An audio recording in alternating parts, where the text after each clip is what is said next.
the political meme posted to Facebook, the tone-deaf tweet, the clip of your video rant, the indiscreet post.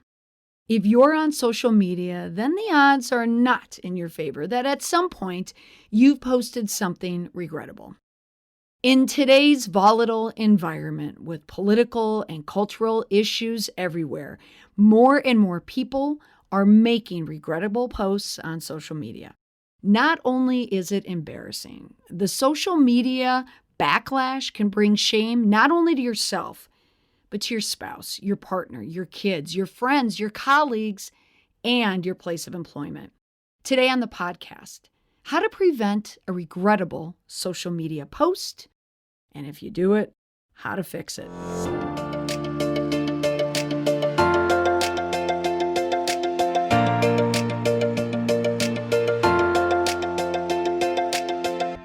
How many times in the past few months have you looked at a post of a friend and utter a noise like, oof? Me, in the past few weeks alone, a number of times. Yesterday, I received a call from a potential client who was in distress from an internal stakeholder who posted provocative remarks on Facebook. I could sense it in their voice, the stress about the incident. It was as if they were almost out of breath discussing it. The post, the content, the fallout caused a physical reaction to the person who was calling me. And this person wasn't the person who even posted it in the first place. Because let's face it, who's the person holding the bag when someone at a company or organization posts something stupid or insensitive online? Well, again, it's the communicators. So whether the post was personal or professional, it's now a part of a permanent digital footprint for not only the person who posted it, but for the organization dealing with it. And undoing the damage isn't as simple as simply hitting delete. One post can spread like wildfire. And if an online vigilante believes you deserve to be publicly shamed, chances are you will. So on this episode, 3 ways to avoid regrettable social media posts and how to fix them if you do. 1, why you should think twice about delivering your personal opinions and let them be known on social media. 2, how to stop yourself from posting a potentially damaging post or being involved in one. And 3, how to avoid or handle regrettable posts. In other words, how to quiet the storm.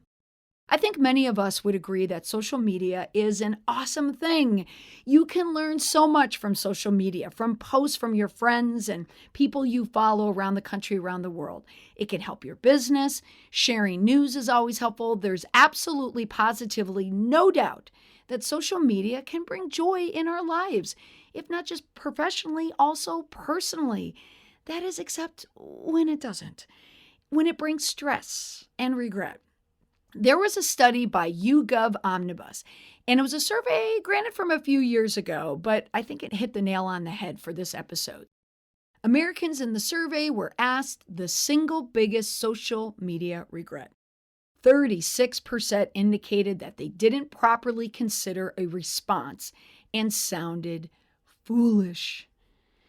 Men appear to be more worried about the effect of these blunders on their career. They come in at 20%, where women are 8%, respectively. Now, that was in 2015. These blunders, they stem from comments. And what's changed since 2015? This is 5 years ago. The environment is more volatile online. The list has grown of areas of regret. People posting sensitive content about alcohol, illegal drug use, sexual content, religion, politics, personal and family issues, negative and offensive comments, arguments, lies and secrets, venting. And one area of regret that people don't think about, but this is where people do get into trouble, I thought it was funny. So 1, why you should think twice about sharing your personal opinions and letting them be known on social media. Now, with the cancel culture a part of our culture, posting about political and cultural issues, including race, all lives matter, mandatory masks, and feelings about that, you get the idea. The tentacles of social media and opinion, The reach is lengthy and the damage can be sustaining. It's not uncommon to see stories in the news about people who were publicly shamed or employees who were fired for making online posts or behavior captured on video. Off-color, racist, sexist, and inappropriate comments can get you fired. It's especially problematic if your place of employment or your connection to that organization or business is made public.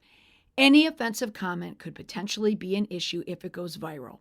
And nowadays, it's likely to go viral, at the very least in your community. But at worst, it goes everywhere.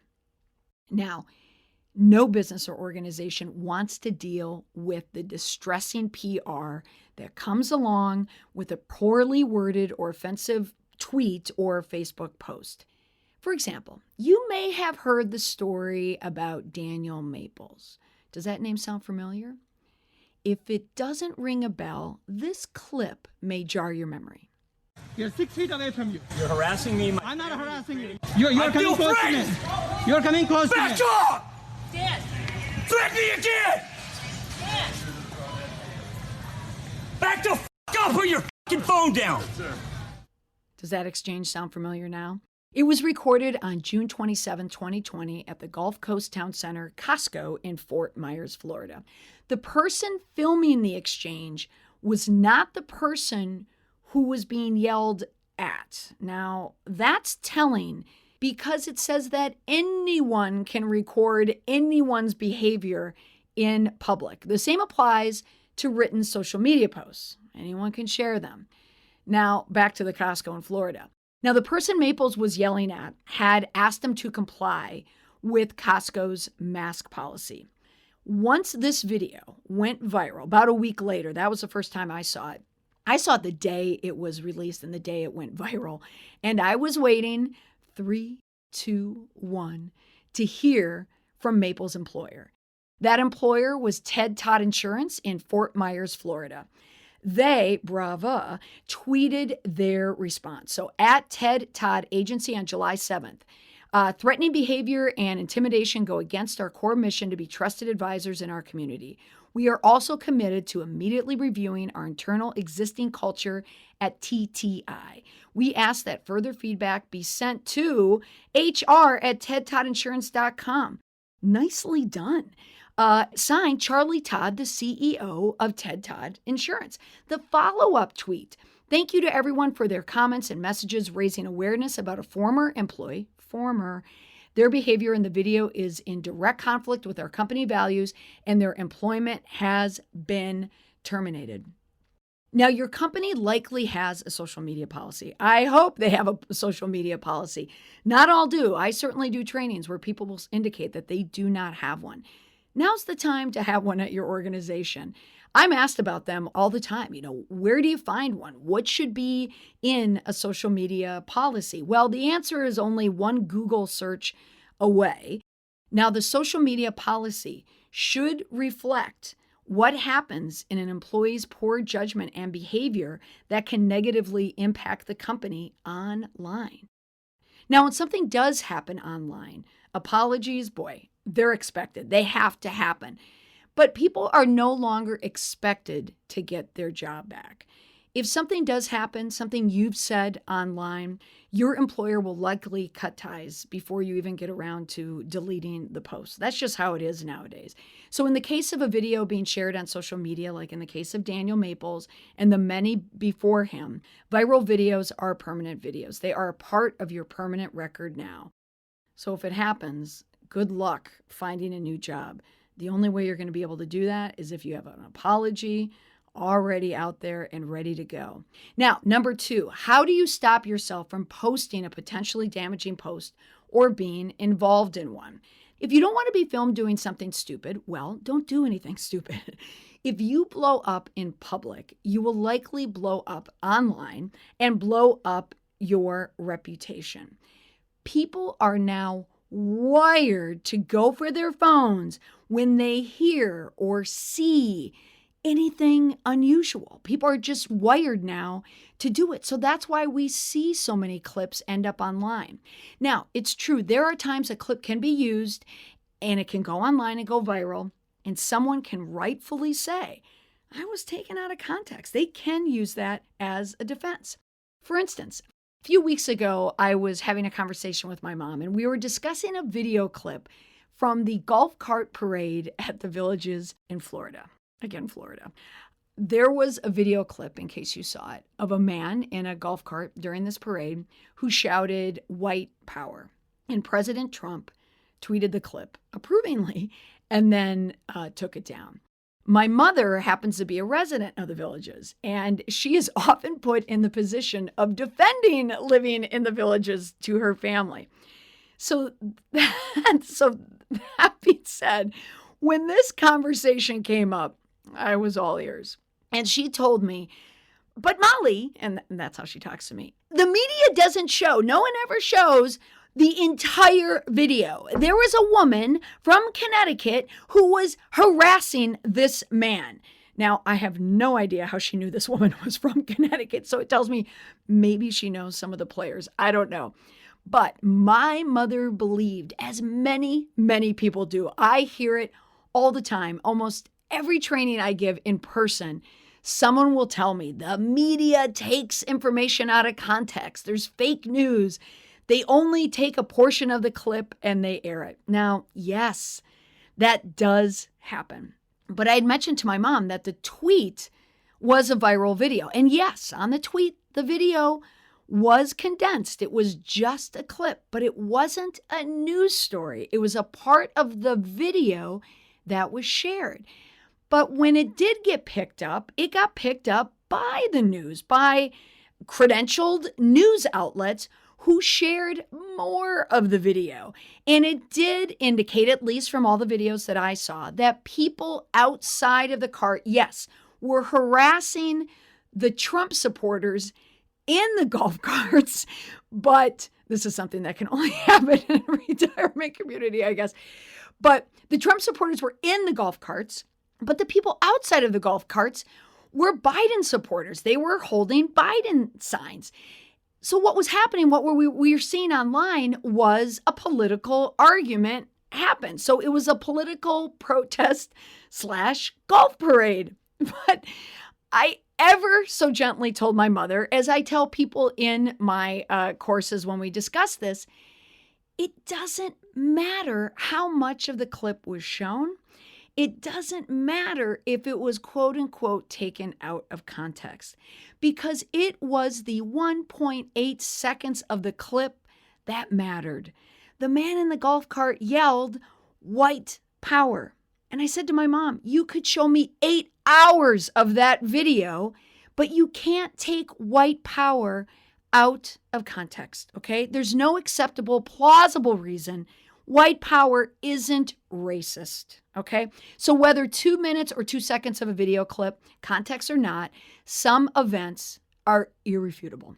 Now, since the man was at the Villages, he was likely retired, which meant it's doubtful he was fired from anything.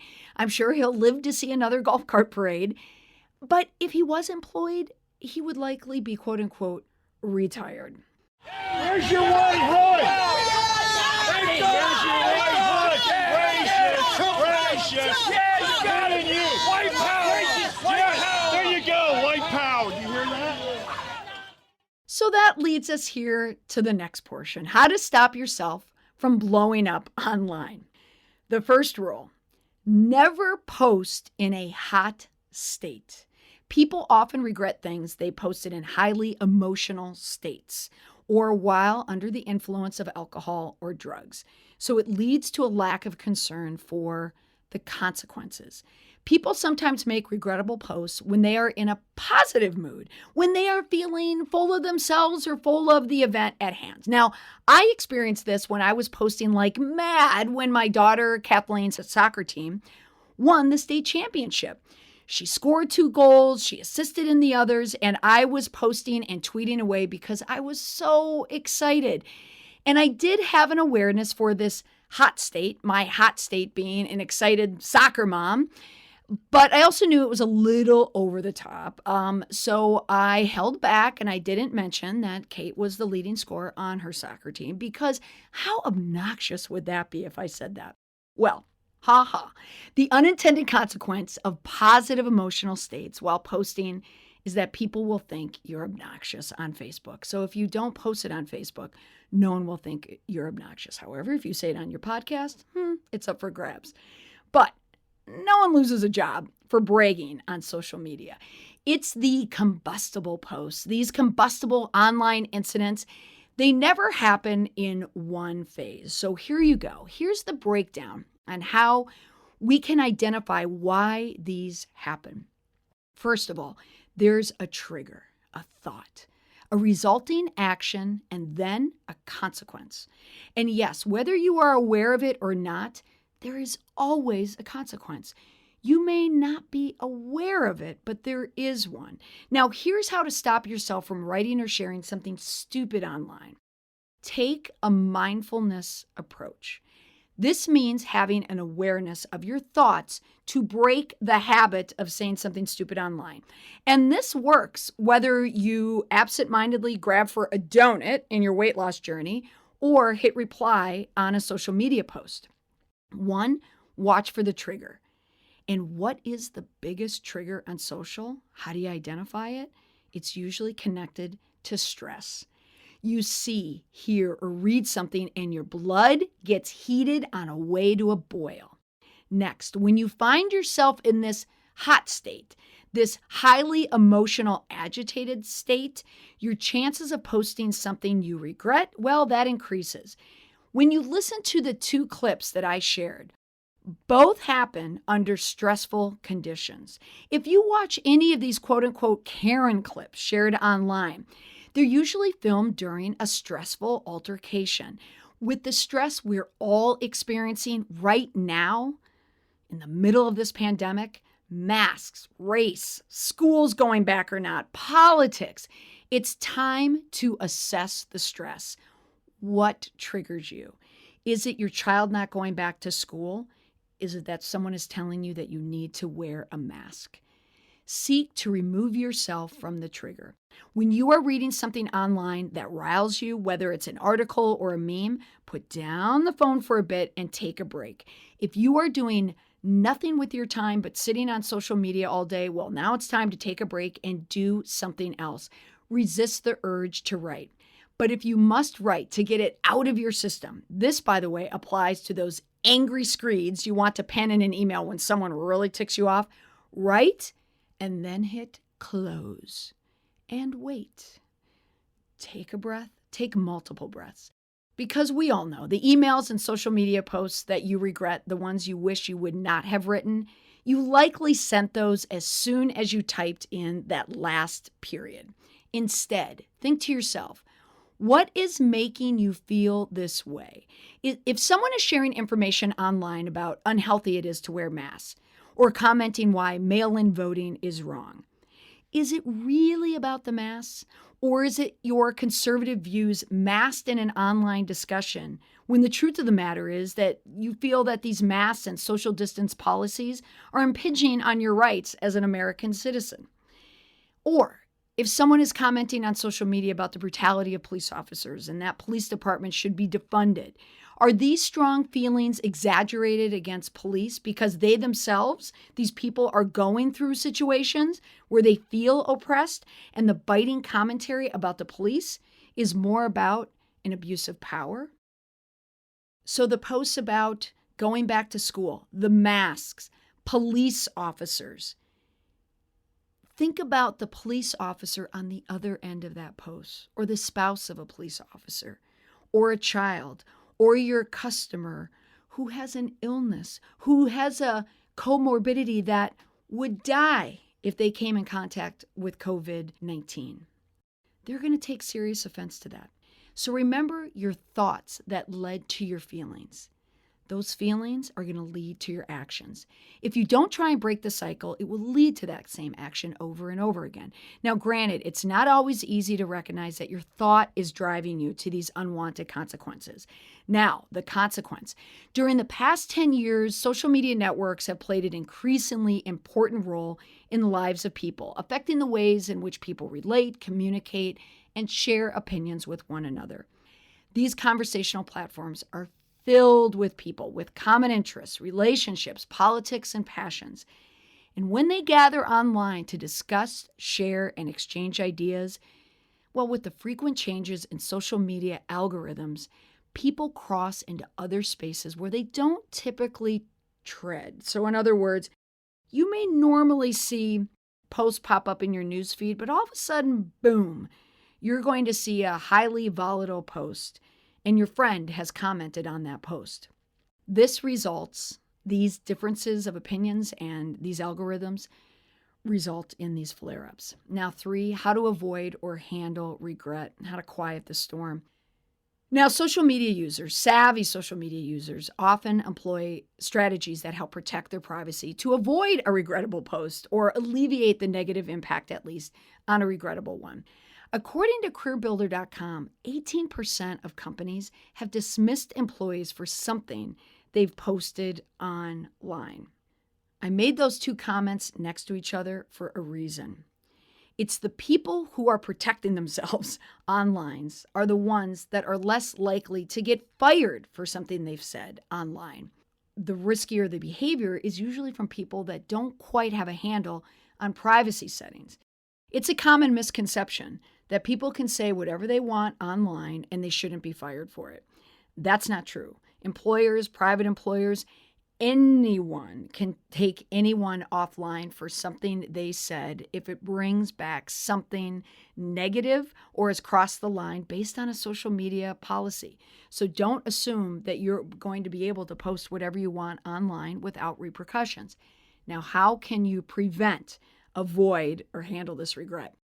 1, there's self-censoring. When you feel like you're pontificating, when you feel like it's getting hotter and hotter online, it's time to get out of there. Self-censor. Either calm down your posts or take them off altogether.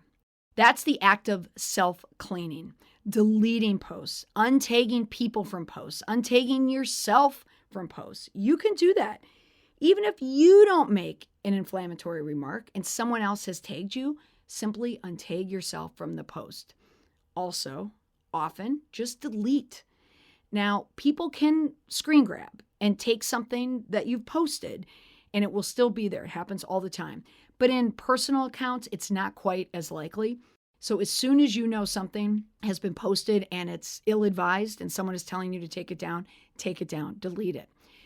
Next, you can also apologize, especially if you're a public figure, which means if you are known in a business or work for a business or people know what you do for a living.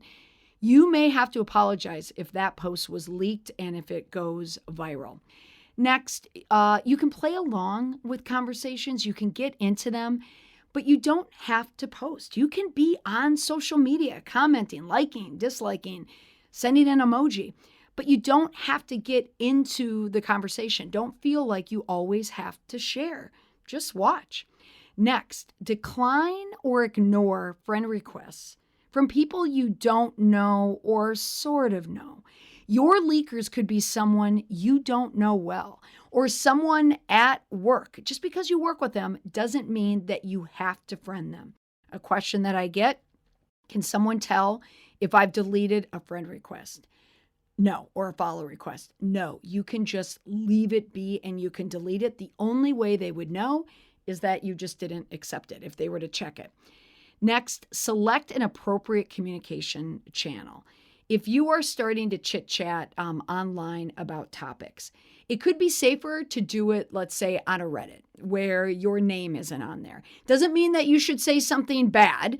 It doesn't mean that you should say something offensive or sexist or racist. Tucker Carlson's head writer was just fired because that's what he did. He wrote for Tucker Carlson, but he wrote horrible, horrible things on Reddit under a pseudonym, and he got fired for it. Next, use your privacy settings. Be mindful of them. Know who can see things. Know that if you post a political meme and you run an organization, you run a business, and your posts are private, well, anyone's going to comment on you. So don't be surprised if someone calls you out and you don't even know who they are. And you say, you don't even know me. Why are you saying this? It doesn't matter. They know you online. And if they follow you online, if you have a public account, well, fair game. Next, and here's the last one.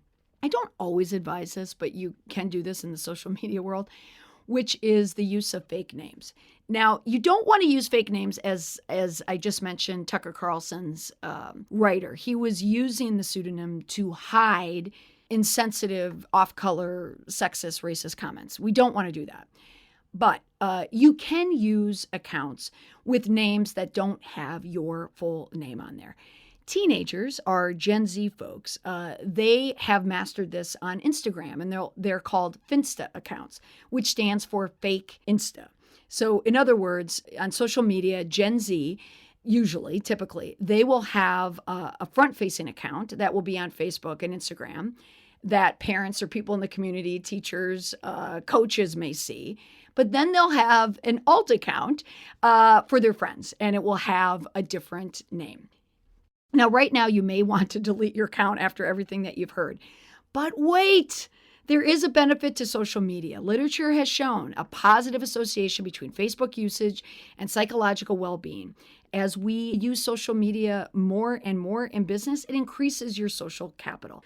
Plus, with the pandemic causing social distancing and cancellations, social media is not only a social lifeline for your social life, it is for your professional one as well. Many organizations are using online and social media to connect with customers and consumers and members. User regret, well, it's not unusual. It's going to happen. And when there are sensitive topics to discuss, there will also be emotional comments and unintended audiences who will see it. But navigating it safely is critical. You don't want to leave regrettable digital breadcrumbs. So to sum up, the key to not posting something you'll regret on social media later: 1, why you should think twice about making your personal opinions known on social media. Well, because off-color, racist, sexist, and inappropriate comments can get you fired, especially problematic if your place of employment or your connection to it is public. How to stop yourself from posting a potentially damaging post or being involved in one: remove the triggers while you are on social media. Don't log into social media when you are in a hot state. And lastly, how to avoid or handle regrets, how to quiet that storm. You may have lost your mind on social media. However, be mindful about how you're going to fix it. From self-censoring to the delete button, take action when you step out of line online. That's all for this week's podcast. Be sure to subscribe to the podcast. I often release bonus episodes with thought leaders and authors whose work I believe can help you, the listeners. This week, I'm releasing a bonus episode with the author of 8 Essential Practices for Finding Meaning in Work and Life. I love this book. I read it in one summer afternoon. So press the subscribe button now, and you will be able to hear this bonus episode as well as the past bonus episodes that I've released within the year. Now, here's something that you won't regret on social media. Follow me on Twitter. This week, I plan to pose the question: what is the most regrettable post you've made on social media? I would love to hear your answer. Thanks for listening. That's all for this week. Bye for now.